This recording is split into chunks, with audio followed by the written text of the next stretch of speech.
Olá, alunos! Sejam bem-vindos ao canal da Astra Educa Concursos. No vídeo de hoje vamos iniciar a disciplina de Raciocínio Lógico e Noções de Estatística para o concurso da Câmara dos Deputados. Essa é uma disciplina muito importante nas provas de concursos públicos, pois avalia a capacidade do candidato de pensar de forma lógica, analisar informações, interpretar argumentos e chegar a conclusões corretas a partir de determinadas premissas. Nesta aula vamos estudar 2 pontos fundamentais do edital: estruturas lógicas e lógica de argumentação, incluindo analogias, inferências, deduções e conclusões. Vamos começar falando sobre estruturas lógicas. Em raciocínio lógico, uma estrutura lógica corresponde à forma como um argumento é organizado. Em geral, os argumentos são compostos por premissas e conclusão. As premissas são as informações iniciais apresentadas no problema, enquanto a conclusão é o resultado que se obtém a partir dessas informações. A análise lógica consiste justamente em verificar se a conclusão realmente decorre das premissas apresentadas. As estruturas lógicas são frequentemente utilizadas para representar proposições e relações entre ideias.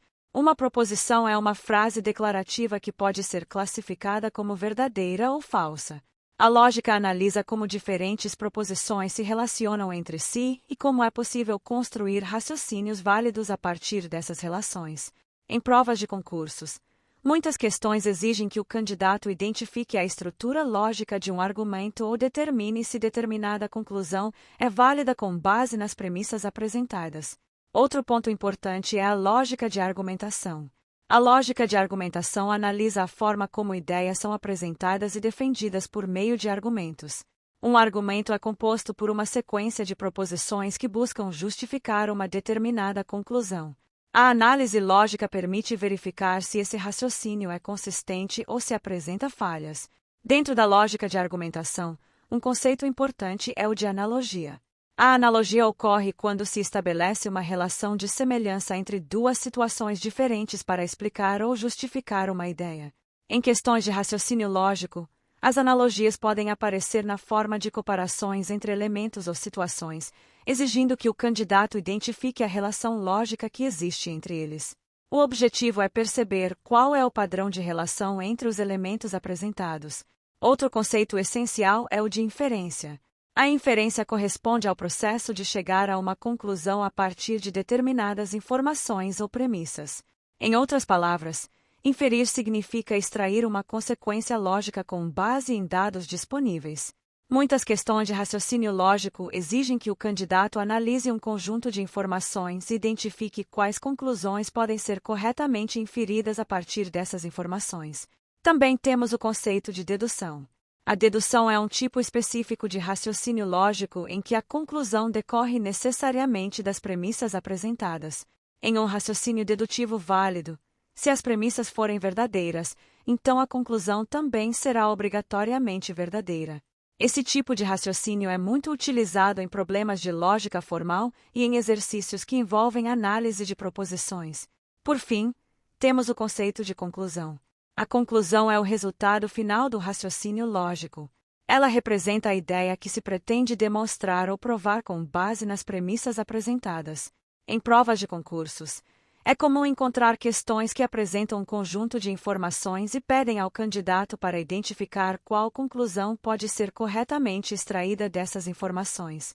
Para resolver esse tipo de questão, é fundamental analisar cuidadosamente as premissas, identificar as relações entre as informações e verificar se a conclusão apresentada realmente decorre de forma lógica dessas premissas. Muitas vezes, as alternativas incorretas apresentam conclusões que parecem plausíveis, mas que não são logicamente garantidas pelas informações do problema. Portanto, compreender as estruturas lógicas e os princípios da lógica de argumentação é essencial para desenvolver um raciocínio claro, organizado e preciso. Dominar conceitos como analogia, inferência, dedução e conclusão permite interpretar corretamente os problemas apresentados nas provas e identificar quais argumentos são logicamente válidos. Esses conteúdos são muito cobrados em provas de alto nível, como o concurso da Câmara dos Deputados, e desenvolver essas habilidades é um passo fundamental para melhorar seu desempenho nessa disciplina. Com prática e atenção à estrutura dos argumentos, é possível resolver as questões com mais segurança e aumentar suas chances de sucesso na prova. Agora vamos abordar um dos conteúdos mais importantes da lógica matemática, que é a lógica sentencial, também conhecida como lógica proposicional. Dentro desse tema vamos estudar proposições simples e compostas, tabelas verdade, equivalências lógicas, as leis de Morgan e também os diagramas lógicos. Para começar, precisamos entender o que é uma proposição. Em lógica proposicional, uma proposição é uma frase declarativa que pode ser classificada como verdadeira ou falsa, mas nunca as duas coisas ao mesmo tempo. Por exemplo, frases que afirmam um fato ou uma informação podem ser consideradas proposições. Já perguntas, ordens ou exclamações não são consideradas proposições, porque não possuem valor lógico definido. As proposições podem ser classificadas em proposições simples e proposições compostas.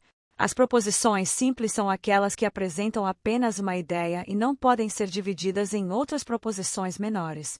Já as proposições compostas são formadas pela combinação de duas ou mais proposições simples por meio de conectivos lógicos. Esses conectivos são elementos que estabelecem relações entre as proposições.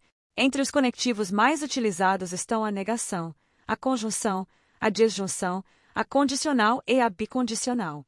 Cada um desses conectivos possui regras específicas que determinam o valor lógico da proposição composta.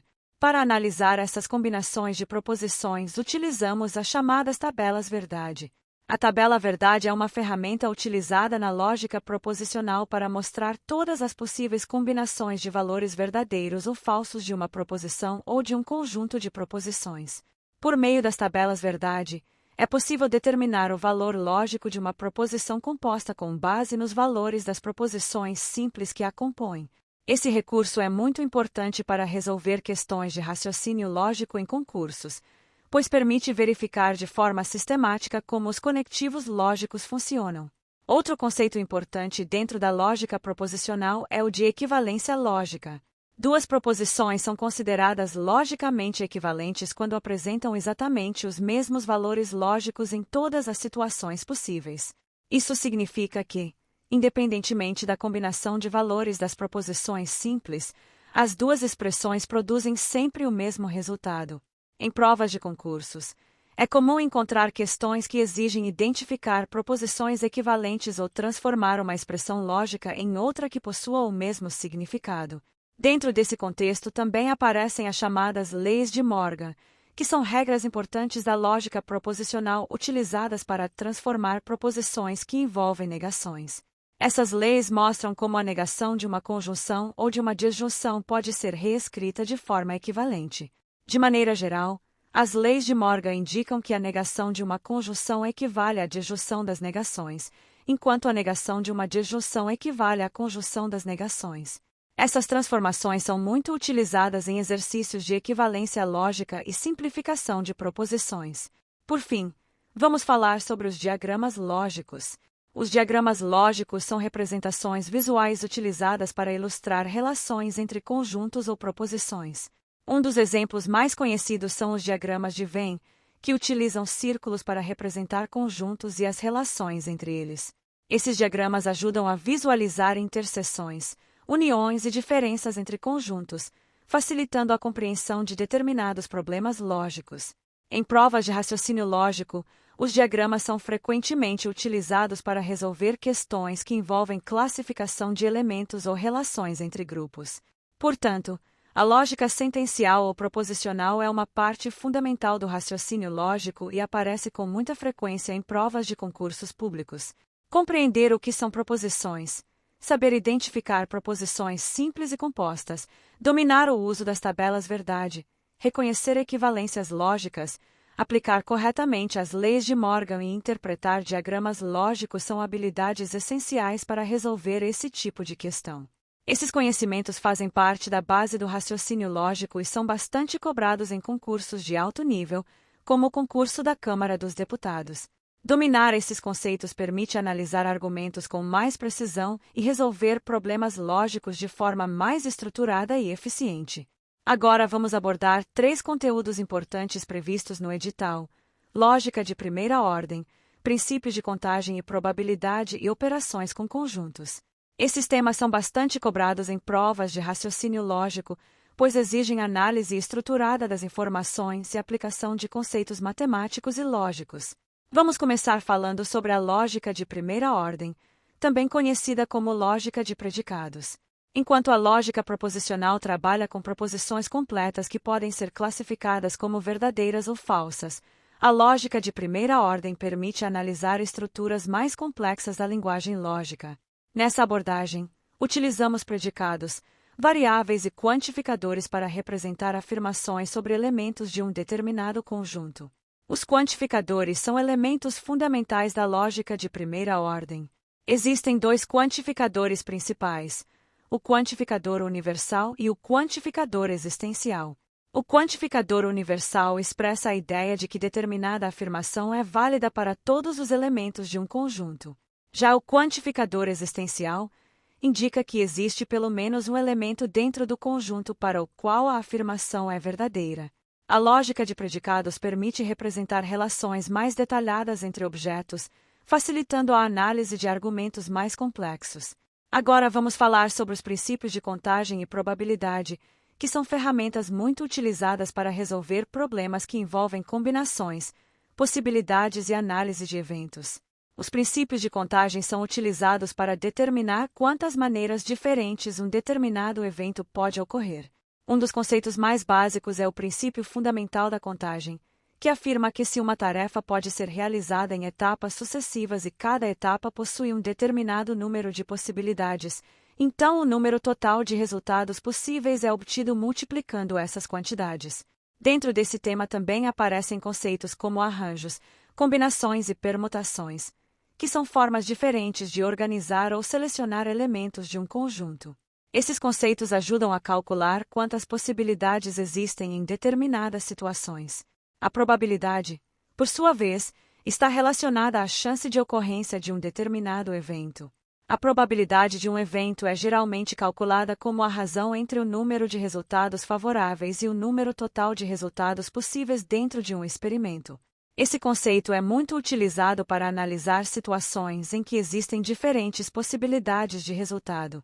Em provas de concursos, as questões de probabilidade costumam envolver análise de cenários, interpretação de dados e aplicação de raciocínio lógico para calcular a chance de ocorrência de determinados eventos.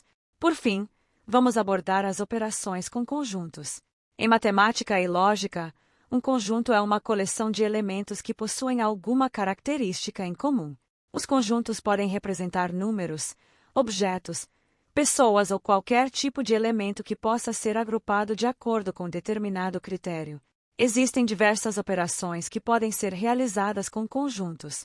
Uma das mais importantes é a união, que corresponde ao conjunto formado por todos os elementos que pertencem a pelo menos um dos conjuntos envolvidos. Outra operação importante é a interseção, que corresponde ao conjunto formado pelos elementos que pertencem simultaneamente aos dois conjuntos. Também temos a diferença entre conjuntos, que representa os elementos que pertencem a um conjunto, mas não pertencem ao outro. Essas relações entre conjuntos são frequentemente representadas por meio de diagramas de Venn, que utilizam círculos para mostrar visualmente as interações entre os conjuntos. Esses diagramas ajudam a compreender melhor as relações de inclusão, interseção e exclusão entre os elementos. Portanto, compreender a lógica de primeira ordem, dominar os princípios de contagem e probabilidade e entender as operações com conjuntos são habilidades fundamentais dentro do raciocínio lógico. Esses conteúdos aparecem com frequência em provas de concursos públicos, especialmente em seleções de alto nível como o concurso da Câmara dos Deputados. Desenvolver familiaridade com esses conceitos permite analisar problemas com mais clareza, estruturar o raciocínio de forma organizada e chegar às respostas corretas com maior segurança. Agora vamos abordar o conteúdo do edital relacionado ao raciocínio lógico envolvendo problemas aritméticos, geométricos e matriciais. Esse tipo de conteúdo é muito comum em provas de concursos públicos, pois avalia a capacidade do candidato de interpretar situações-problema, identificar padrões, aplicar conceitos matemáticos básicos e utilizar o raciocínio lógico para chegar à solução correta. Em geral, Essas questões exigem atenção aos dados apresentados e uma análise estruturada das relações entre as informações. Vamos começar pelos problemas aritméticos. A aritmética envolve operações básicas com números, como adição, subtração, multiplicação e divisão, além de conceitos como frações, porcentagens, proporções, razões e médias. Em provas de raciocínio lógico, esses conceitos costumam aparecer em problemas que exigem interpretação de situações do cotidiano ou análise de dados numéricos. Muitas vezes, o candidato precisa identificar relações entre quantidades, calcular proporções ou determinar valores desconhecidos a partir das informações fornecidas. Outro tipo de questão bastante comum envolve problemas geométricos. A geometria trata do estudo das formas, das dimensões e das relações espaciais entre figuras. Nas provas de concursos, os problemas geométricos costumam envolver conceitos como área, perímetro, volume, ângulos e propriedades de figuras geométricas, como triângulos, quadrados, retângulos e círculos. Para resolver esse tipo de questão, é importante compreender as propriedades das figuras e saber aplicar as fórmulas geométricas adequadas. Muitas vezes, essas questões também exigem visualização espacial e interpretação correta dos elementos apresentados no problema. Agora vamos falar sobre os problemas matriciais. As matrizes são estruturas matemáticas organizadas em forma de tabelas compostas por linhas e colunas. Em raciocínio lógico, problemas matriciais podem envolver identificação de padrões, organização de informações em estruturas tabulares ou análise de relações entre elementos dispostos em linhas e colunas. Em alguns casos, o candidato precisa interpretar tabelas ou identificar regularidades em sequências organizadas em formato matricial. Esse tipo de questão também pode aparecer na forma de problemas de lógica organizacional, nos quais diferentes elementos precisam ser distribuídos em determinadas posições de acordo com regras específicas. O candidato deve analisar as condições apresentadas, eliminar possibilidades incorretas e identificar a configuração que satisfaz todas as restrições do problema. Em geral, as questões de raciocínio lógico envolvendo aritmética, geometria e matrizes não exigem cálculos extremamente complexos. O mais importante é interpretar corretamente o enunciado, organizar as informações disponíveis e aplicar o raciocínio lógico de forma estruturada. Muitas vezes, desenhar esquemas, organizar dados em tabelas ou representar visualmente o problema pode ajudar a encontrar a solução. Portanto, desenvolver habilidade para resolver problemas aritméticos, geométricos e matriciais é fundamental para ter um bom desempenho na prova de raciocínio lógico. Esses tipos de questões avaliam não apenas o conhecimento matemático, mas também a capacidade de análise, organização de informações e tomada de decisões lógicas. Esse conteúdo é bastante presente em concursos de alto nível, como o concurso da Câmara dos Deputados, e dominar essas estratégias de resolução pode fazer grande diferença no resultado final da prova. Com prática e familiaridade com os diferentes tipos de problemas, o candidato consegue desenvolver maior agilidade e segurança na resolução das questões.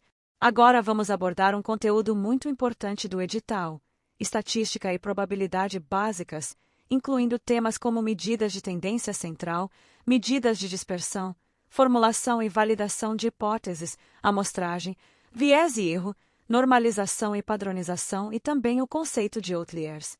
A estatística é uma área da matemática dedicada à coleta, organização, análise e interpretação de dados. Ela é muito utilizada para compreender padrões, identificar tendências e tomar decisões baseadas em informações quantitativas. Em concursos públicos, a estatística aparece geralmente associada à interpretação de dados, gráficos, tabelas e indicadores estatísticos. Vamos começar pelas medidas de tendência central. Essas medidas são utilizadas para representar o valor central ou típico de um conjunto de dados. As três medidas mais conhecidas são a média, a mediana e a moda. A média corresponde ao valor obtido pela soma de todos os elementos de um conjunto de dados dividida pela quantidade de elementos. A mediana representa o valor que ocupa a posição central quando os dados são organizados em ordem crescente ou decrescente. Já a moda corresponde ao valor que aparece com maior frequência dentro de um conjunto de dados. Cada uma dessas medidas possui características específicas e pode ser mais adequada dependendo do tipo de análise que está sendo realizada. Agora vamos falar sobre as medidas de dispersão. Enquanto as medidas de tendência central indicam o valor médio ou central de um conjunto de dados, as medidas de dispersão mostram o quanto os dados estão espalhados em torno desse valor central. Entre as principais medidas de dispersão estão a variância, o desvio padrão e a amplitude. A amplitude corresponde à diferença entre o maior e o menor valor do conjunto de dados. Já o desvio padrão e a variância indicam o grau de variação dos dados em relação à média. Quanto maior for o desvio padrão, maior será a dispersão dos dados. Outro tema importante é a formulação e validação de hipóteses. Em estatística, uma hipótese é uma afirmação que pode ser testada com base em dados coletados. O processo de teste de hipóteses envolve formular uma hipótese inicial, em seguida, utilizar métodos estatísticos para verificar se os dados disponíveis apoiam ou rejeitam essa hipótese. Esse tipo de análise é muito utilizado em pesquisas científicas e estudos estatísticos para avaliar relações entre variáveis ou verificar a validade de determinadas suposições. Agora vamos falar sobre amostragem, viés e erro. Muitas vezes não é possível analisar todos os elementos de uma população, seja por limitações de tempo, custo ou acesso aos dados. Por isso, os estudos estatísticos utilizam amostras, que são subconjuntos da população total. Uma boa amostragem deve representar adequadamente a população que está sendo estudada. No entanto, quando a amostra não representa corretamente a população, pode ocorrer o chamado viés, que é uma distorção nos resultados da análise. Além disso, também existem diferentes tipos de erro estatístico que podem ocorrer durante o processo de coleta ou análise dos dados. Outro conceito importante é o de normalização e padronização. Esses processos são utilizados para ajustar ou transformar os dados de modo que possam ser comparados de forma mais adequada. A normalização geralmente envolve a transformação dos dados para uma escala comum, facilitando a comparação entre diferentes conjuntos de informações. Já a padronização consiste em ajustar os dados de forma que eles passem a ter determinadas propriedades estatísticas, como média e desvio padrão específicos. Esses processos são muito utilizados em análise de dados, estatística aplicada e ciência de dados. Por fim, vamos falar sobre os outliers. Outliers são valores que se diferenciam significativamente dos demais dados de um conjunto. Eles podem representar erros de medição, dados incomuns ou situações excepcionais dentro do conjunto analisado. A identificação de outliers é importante porque esses valores podem influenciar fortemente algumas medidas estatísticas, especialmente a média. Por isso, em muitas análises estatísticas é necessário identificar e avaliar cuidadosamente esses valores para entender se devem ser mantidos ou excluídos da análise. Portanto, compreender os conceitos básicos de estatística e probabilidade, incluindo medidas de tendência central, medidas de dispersão, testes de hipóteses, amostragem, viés, erro, normalização, padronização e identificação de outliers, é fundamental para interpretar corretamente dados estatísticos. Esses temas aparecem com frequência em provas de concursos públicos e exigem do candidato não apenas conhecimento teórico, mas também capacidade de análise e interpretação de informações numéricas. No concurso da Câmara dos Deputados, o domínio desses conceitos pode fazer grande diferença no desempenho na prova de raciocínio lógico e estatística. Por isso, é importante compreender bem cada um desses tópicos e praticar a análise de dados para desenvolver maior segurança na resolução das questões.